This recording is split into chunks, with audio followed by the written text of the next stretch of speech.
BBC বাংলার television অনুষ্ঠান BBC প্রবাহে আপনাদের সবাইকে স্বাগত জানাচ্ছি। আমি শারমিন রমা। শুরুতেই দেখে নেব আজ কি থাকছে। গত বছরের অগাস্টে বাংলাদেশে শেখ হাসিনার শাসনের পতনের পর অন্তর্বর্তী সরকারের প্রধান উপদেষ্টা ডক্টর মোহাম্মদ ইউনূসের সাথে প্রথমবারের মতো দ্বিপাক্ষিক বৈঠক করেছেন ভারতের প্রধানমন্ত্রী নরেন্দ্র মোদি।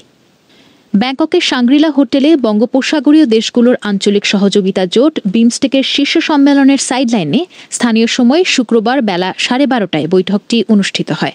এই বৈঠকের পর প্রধান উপদেষ্টার প্রেস সচিব শফিকুল আলম সাংবাদিকদের বলেছেন, বৈঠকে শেখ হাসিনার প্রত্যার্পণ সহ বিভিন্ন বিষয়ে আলোচনা হয়েছে এবং আমরা আমাদের যেগুলো স্বার্থ সংশ্লিষ্ট যতগুলো বিষয় ছিল সবগুলো বিষয়ই আমাদের চিফ অ্যাডভাইজার মহোদয় সেই মিটিংয়ে বলেছেন।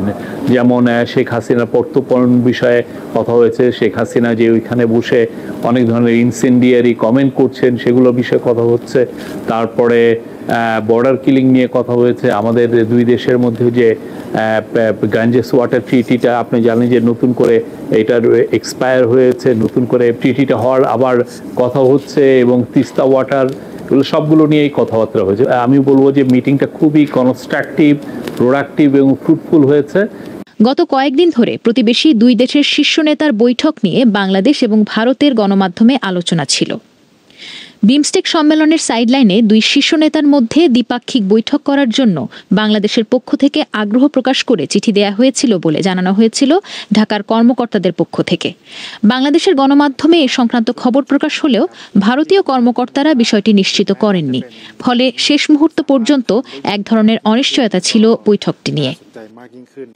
ঢাকা ও দিল্লির মধ্যে সুসম্পর্ক থাকলেও ছাত্র জনতার অভ্যুত্থানে গত বছরের 5 অগাস্ট শেখ হাসিনা সরকারের পতন এবং শেখ হাসিনার ভারতে আশ্রয় নেওয়াকে ঘিরে দুই দেশের মধ্যে অস্বস্তি শুরু হয়। এছাড়া বাংলাদেশে সংখ্যালঘু নিপীড়নের শিকার হচ্ছে এমন বক্তব্য দিতে দেখা গিয়েছে ভারতের গণমাধ্যম সহ বিভিন্ন পর্যায় থেকে। মূলত এমন নানা ইস্যুতে দুই দেশের সম্পর্কে অস্বস্তি বাড়ে। বাংলাদেশের অন্তর্বর্তী সরকার শুরু থেকে ক্ষমতাচ্যুত প্রধানমন্ত্রী শেখ হাসিনাকে দেশে ফিরিয়ে এনে বিচার নিশ্চিত করতে চাইছে। কিন্তু শেখ হাসিনাকে ফেরত পাঠানোর প্রশ্নে ভারতের অবস্থান পরিষ্কার নয় বলে অভিযোগ করে আসছে বাংলাদেশ। এছাড়া ভারতে বসে শেখ হাসিনার রাজনৈতিক বক্তব্য দেওয়ার বিষয় নিয়েও ঢাকা আপত্তি জানিয়েছে একাধিকবার। এ নিয়ে দুই দেশই একে অন্যের রাষ্ট্রদূতকে তলব করেছে এর আগে।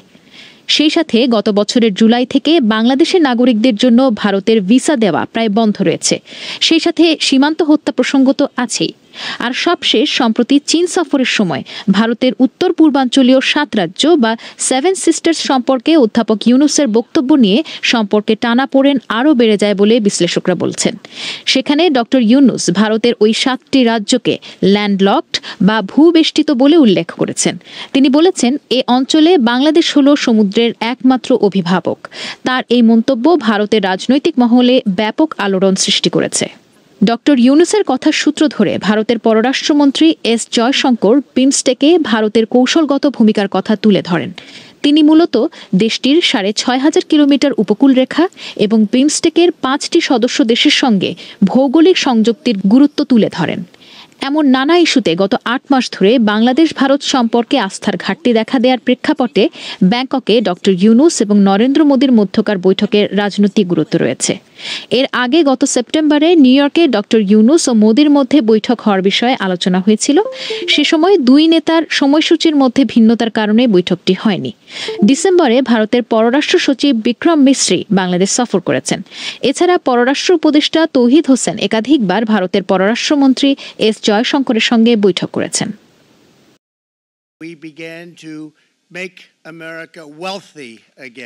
যুক্তরাষ্ট্রের প্রেসিডেন্টের আসনে বসার পর থেকে একের পর এক ধাক্কা লাগানোর মতো সিদ্ধান্ত নিয়ে আসছেন ডোনাল্ড ট্রাম্প, যার সব সৃষ্টি হল বিভিন্ন দেশের পণ্যের ওপর নতুন করে শুল্ক আরোপ, যাকে বলা হচ্ছে রেসিপ্রোকাল ট্যারিফ বা পাল্টা শুল্কের ঘোষণা।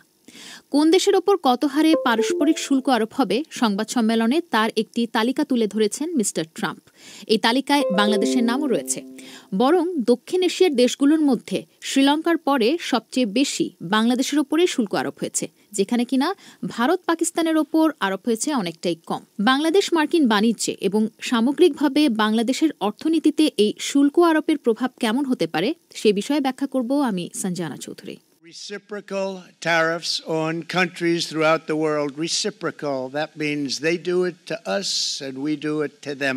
যারা আমাদের উপর শুল্ক বসিয়েছে আমিও তাদের উপর শুল্ক বসাবো। এই পাল্টা শুল্ক বসানোর বিষয়টি ট্রাম্পের নির্বাচনী প্রতিশ্রুতি ছিল, যা এই মাসে বাস্তবে রূপ নিতে যাচ্ছে। হোয়াইট হাউসের প্রকাশিত তালিকা অনুযায়ী এবার বাংলাদেশি পণ্যের ওপরে 37% নতুন শুল্ক বসাতে যাচ্ছে যুক্তরাষ্ট্র। বাংলাদেশি পণ্যের ওপর আগে যুক্তরাষ্ট্রে গড়ের শুল্ক ছিল 15%, অর্থাৎ নতুন ও পুরাতন মিলিয়ে যুক্তরাষ্ট্রের বাজারে বাংলাদেশি পণ্য প্রবেশের ক্ষেত্রে এখন থেকে গড়ে 52% শুল্ক আরোপ হবে। সহজ করে বললে, বাংলাদেশ একটি শার্ট ধরুন যুক্তরাষ্ট্রের কাছে 100 টাকায় বিক্রি করল। আগে 15% শুল্ক ছিল, সেই শুল্ক যোগ করে যুক্তরাষ্ট্রে এর ক্রয় মূল্য হতো 115 টাকা। এখন সেটা বেড়ে 152 টাকা হয়ে যাচ্ছে। যাই হোক, আমি আমদানির সময়ের ক্রয় মূল্যের কথা বলেছি, বাজার মূল্যের না। শুল্ক আরোপের ফলে ক্রয় মূল্য বাড়ে, ফলে বাজার মূল্যও বেড়ে যায়। বাংলাদেশের মতো উন্নয়নশীল দেশের ক্ষেত্রে এই নতুন শুল্ক আরোপের নেতিবাচক প্রভাব রয়েছে বলে বিশেষজ্ঞরা মনে করেন, বিশেষ করে তৈরি পোশাক খাতে। কারণ বাংলাদেশের পোশাক খাতের অন্যতম বড় বাজার হল যুক্তরাষ্ট্র। এ নিয়ে বাংলাদেশের অর্থনীতিবিদরা উদ্বেগ প্রকাশ করেছেন, কেননা দক্ষিণ এশিয়ার দেশগুলোর মধ্যে শ্রীলঙ্কার পরে সবচেয়ে বেশি বাংলাদেশের ওপরেই শুল্ক আরোপ হয়েছে। ভারতের ওপর 26% এবং পাকিস্তানের ওপর 29% নতুন শুল্ক আরোপ হয়েছে।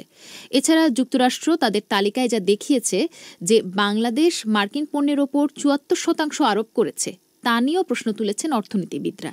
তাদের মতে বাংলাদেশ মার্কিন পণ্যের ওপর গড়ে 7 থেকে 8% শুল্ক আরোপ করে। এসব কারণে অর্থনীতিবিদরা মনে করছেন যে যুক্তরাষ্ট্র কী কারণে বা কিসের ভিত্তিতে 74% শুল্কের কথা বলছেন, সেই বিষয়টি দ্রুত স্পষ্ট হওয়া প্রয়োজন। যুক্তরাষ্ট্রের office of the United States trade রিপ্রেজেন্টেটিভের তথ্য অনুযায়ী 2024 সালে বাংলাদেশের সাথে যুক্তরাষ্ট্রের বাণিজ্যের পরিমাণ ছিল আনুমানিক $10.6 বিলিয়ন। ওই বছর যুক্তরাষ্ট্র থেকে বাংলাদেশে পণ্য এসেছে, অর্থাৎ আমদানি হয়েছে $2.2 বিলিয়ন। বাংলাদেশ থেকে যুক্তরাষ্ট্রে পণ্য গিয়েছে, অর্থাৎ রপ্তানি হয়েছে প্রায় $8.5 বিলিয়ন মতো। তার মাঝে $7.4 বিলিয়ন হলো তৈরি পোশাক। বাংলাদেশ যুক্তরাষ্ট্র থেকে যেসব পণ্য আমদানি করে তার মধ্যে রয়েছে কৃষিপণ্য, যেমন খাদ্যশস্য, বীজ, সয়াবিন, তুলা, গম এবং ভুট্টা। আরও আছে বিভিন্ন যন্ত্রপাতি, লোহা ও ইস্পাতের পণ্য। আর বাংলাদেশ যুক্তরাষ্ট্রে যেসব পণ্য রপ্তানি করে তার মধ্যে আছে তৈরি পোশাক, ব্যাগ, জুতা, টেক্সটাইল সামগ্রী ও কৃষিপণ্য। অর্থনীতিবিদরা বলছেন বাংলাদেশ যুক্তরাষ্ট্রের ওপর খুবই কম শুল্ক আরোপ করে, সব ধরলেও গড়ে 7 থেকে 8% মতো, যেটা আগেই বলেছি। কিন্তু হোয়াইট হাউসের হিসাব বলছে 74%। কিভাবে এই 74% হিসাবটা এলো সেটা নিয়ে প্রশ্ন করছেন অর্থনীতিবিদরা। এমনকি exchange rate policy, trade policy এগুলো বিবেচনায় নিয়েও হিসাব মেলানো যাচ্ছে না। তৈরি পোশাক খাতে বাংলাদেশের অন্যতম বড় বাজার যুক্তরাষ্ট্র, তাই এই নতুন শুল্ক স্বাভাবিকভাবেই বাংলাদেশের তৈরি পোশাক খাতে বড় আঘাত হানতে যাচ্ছে। কেননা অতিরিক্ত শুল্ক আরোপ করা হলে যুক্তরাষ্ট্রের বাজারে তৈরি পোশাকের দাম বেড়ে যাবে এবং এতে মার্কিন ভোক্তাদের ক্রয় ক্ষমতা কমে যাবে। ক্রয় ক্ষমতা কমে যাওয়া মানে তৈরি পোশাকের চাহিদা কমে যাবে, ফলে তখন সামগ্রিকভাবে বাংলাদেশ থেকে মার্কিন যুক্তরাষ্ট্রে রপ্তানি কমে যাওয়ার আশঙ্কা তৈরি হবে। এছাড়া বাংলাদেশি তৈরি পোশাকের দাম বেড়ে গেলে মার্কিন বায়াররা বিকল্প খুঁজতে শুরু করবে, কেননা বিদেশি ক্রেতারা বাংলাদেশ থেকে পণ্য নেয় এখানকার সস্তা শ্রম ও মূল্যের জন্য। যেখানে সস্তা পাবে সেখানেই তারা যাবে, কম দামে কিনে বেশি দামে বিক্রি, এটাই তাদের ব্যবসা।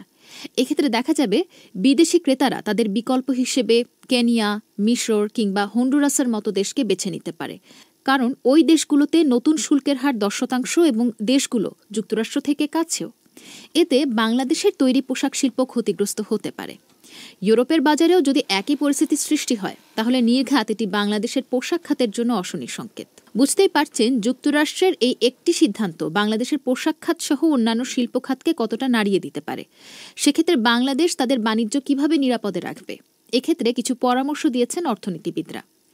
একটি করণীয় হল নির্দিষ্ট কোনো দেশের ওপর নির্ভরশীলতা কমাতে হবে, অন্যান্য অনেক দেশের সাথে বাণিজ্য সম্পর্ক বাড়াতে হবে। তবে আপাতত যুক্তরাষ্ট্রের সাথে দ্রুত দর কষাকষিতে যেতে হবে, বিশেষ করে তৈরি পোশাক নিয়ে। কেননা যেহেতু যুক্তরাষ্ট্র থেকে বাংলাদেশ তুলা আমদানি করে এবং তুলার ক্ষেত্রে যুক্তরাষ্ট্রের পঞ্চম বড় আমদানিকারক দেশ হচ্ছে বাংলাদেশ, তাই বাংলাদেশ যুক্তরাষ্ট্রকে বলতে পারে যে তাদের এই তুলা ব্যবহার করেই এই তৈরি পোশাক প্রস্তুত করে সেটা যুক্তরাষ্ট্রেই পাঠানো হচ্ছে। বাংলাদেশের তৈরি পোশাকের মাঝে মার্কিন পণ্য নিহিত আছে। ট্রাম্প বলেছেন, মার্কিন পণ্য ব্যবহার করে যারা যুক্তরাষ্ট্রে রপ্তানি করবে তাদের সাথে তারা কিছুটা শৈথিল্য দেখাবে। তাই এই ব্যাপারে দ্বিপাক্ষিক আলোচনার সুযোগ রয়েছে বলেই অর্থনীতিবিদরা মনে করছেন। সেই সাথে এ ধরনের আকস্মিক পরিস্থিতি মোকাবেলার জন্য নিজেদের উৎপাদনশীলতা বাড়ানো, ব্যবসা করার খরচ কমানোর মতো পদক্ষেপ অব্যাহত রাখারও পরামর্শ দিয়েছেন তারা। তাছাড়া শুল্ক আরোপের জবাবে এক এক দেশ এক একভাবে কৌশল অবলম্বন করতে যাচ্ছে। যেমন চীন এই অতিরিক্ত শুল্কের জবাবে অতিরিক্ত আমদানি শুল্ক বসাবে বলছে। ইউরোপীয় ইউনিয়নে হয়তো একই পথে যাবে। বাংলাদেশকেও ভেবে পদক্ষেপ নিতে হবে।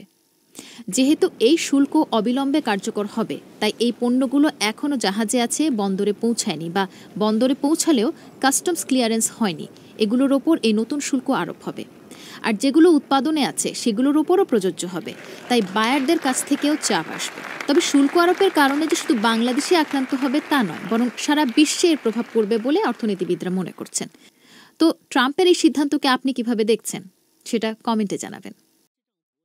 বাংলাদেশের অন্তর্বর্তী সরকারের প্রধান উপদেষ্টা মোহাম্মদ ইউনুস সম্প্রতি চীন সফরে সেভেন সিস্টার্স বা ভারতের উত্তর পূর্বাঞ্চলীয় রাজ্যগুলো নিয়ে এমন কিছু মন্তব্য করেছিলেন যা এখন ব্যাংককেও আলোচনার কেন্দ্রবিন্দু। আসুন এই মন্তব্যের পরিপ্রেক্ষিতে কি কি ঘটছে এবং কিভাবে ভারত বাংলাদেশ সম্পর্ক প্রভাবিত হতে পারে তা নিয়েই আলোচনা করা যাক। 28 মার্চ বেইজিংয়ে অধ্যাপক ইউনুস তাঁর বক্তব্যে ভারতের উত্তর পূর্ব অঞ্চলের সেভেন সিস্টার্সকে স্থলবেষ্টিত বা ল্যান্ডলকড অঞ্চল হিসেবে উল্লেখ করেছিলেন। তাঁর মতে এই অঞ্চলের সমুদ্রের একমাত্র অভিভাবক হল বাংলাদেশ।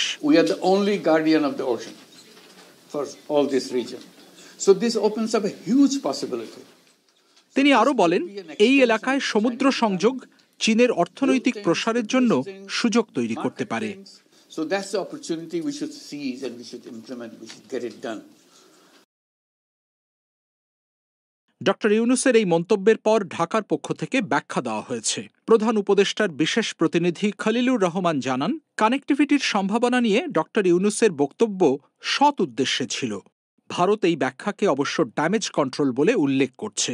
তবে বাংলাদেশের পক্ষ থেকে বলা হচ্ছে, বাংলাদেশ শুধু আরও কানেক্টিভিটির সুযোগ তৈরি করতে চায়, যা সব পক্ষের জন্যই লাভজনক। ভারতের সাবেক কূটনীতিবিদরা অবশ্য এই ব্যাখ্যাকে একেবারেই মেনে নিতে পারেননি। ঢাকায় ভারতের সাবেক হাইকমিশনার ভীনা সিকরি বলেছেন, বাংলাদেশ যে ভারতের সেভেন সিস্টারকে স্থলবেষ্টিত বলছে তার যুক্তিটাই তার কাছে অস্পষ্ট। সাবেক পররাষ্ট্র সচিব কানওয়াল সিব্বালও বলেছেন, এটি একটি বিপজ্জনক চিন্তা এবং ভারতের উত্তর পূর্বাঞ্চল কখনোই স্থলবেষ্টিত ছিল না। ভারত বা ভারতের কোনো অংশই যে ল্যান্ডলকড নয় তা বোঝাতে বিমস্টেকের প্ল্যাটফর্ম থেকে ভারতের পররাষ্ট্রমন্ত্রী এস জয়শঙ্কর বৃহস্পতিবার ঘোষণা করেছেন, বঙ্গোপসাগরের সবচেয়ে লম্বা উপকূলরেখা কিন্তু ভারতেরই। এমনকি প্রশান্ত মহাসাগরেও উত্তর পূর্ব ভারতের অ্যাক্সেসের পথ প্রশস্ত হতে চলেছে বলে দাবি করেছেন তিনি। মিস্টার জয়শঙ্করের এই মন্তব্য যে মোহাম্মদ ইউনুসের বক্তব্যের পাল্টা জবাব দিতেই তাতে কোনো সন্দেহ নেই। এখন ব্যাংককে মোদি ইউনুস বৈঠক কি আদৌ হবে? ভারতের প্রধানমন্ত্রী নরেন্দ্র মোদী ও বাংলাদেশের প্রধান উপদেষ্টা মোহাম্মদ ইউনুসের মধ্যে সম্পর্কের বরফ ব্যাংককেই গলতে শুরু করবে এমন একটা সম্ভাবনা যে দেখা যাচ্ছিল, সেটা নিয়েও এখন প্রশ্ন উঠছে অবধারিতভাবে। 28 মার্চ চীনে অধ্যাপক ইউনুসের মন্তব্যের পরে ভারত বাংলাদেশ সম্পর্কের গতিপথে সংশয় দেখা দিয়েছে। 3রা ও 4ঠা এপ্রিল ব্যাংককে বিমস্টেকের যে শীর্ষ সম্মেলন অনুষ্ঠিত হতে যাচ্ছে তাতে যোগ দিতে দুই দেশের নেতারাই নরেন্দ্র মোদী ও মোহাম্মদ ইউনুস উপস্থিত রয়েছেন। সম্মেলনের সাইডলাইনে বা অবকাশে দুই নেতার মধ্যে একটি বৈঠকের আয়োজন করা যায় কিনা সেই মর্মে বাংলাদেশের পক্ষ থেকে ভারতকে অনুরোধ জানানো হয়েছিল দিন কয়েক আগেই। সেই প্রস্তাবের জবাবে এখনও ভারত হ্যাঁ বা না নির্দিষ্ট করে কিছুই জানায়নি।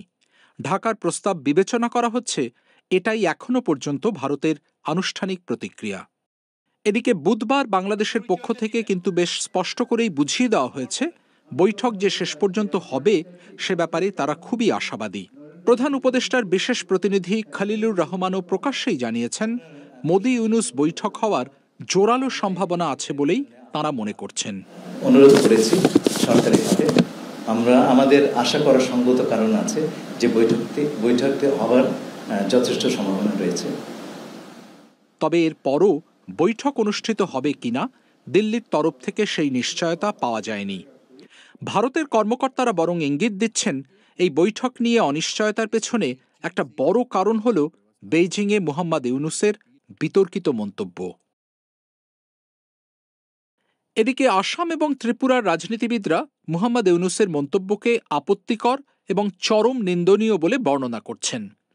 আসামের মুখ্যমন্ত্রী হিমন্ত বিশ্ব শর্মা এবং ত্রিপুরার টিপ্রামোথা দলের প্রধান প্রদ্যোৎ কিশোর দেববর্মা এই মন্তব্যের তীব্র বিরোধিতা করেছেন। তাঁদের মতে এটা একটা বিপজ্জনক ন্যারেটিভের অংশ।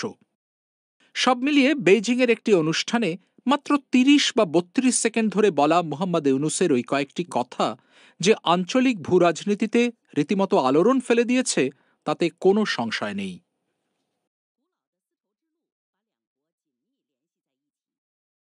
সবাইকে শুভকামনা জানিয়ে আমি শারমিন রমা আজ এখানেই বিদায় নিচ্ছি। ভালো থাকবেন।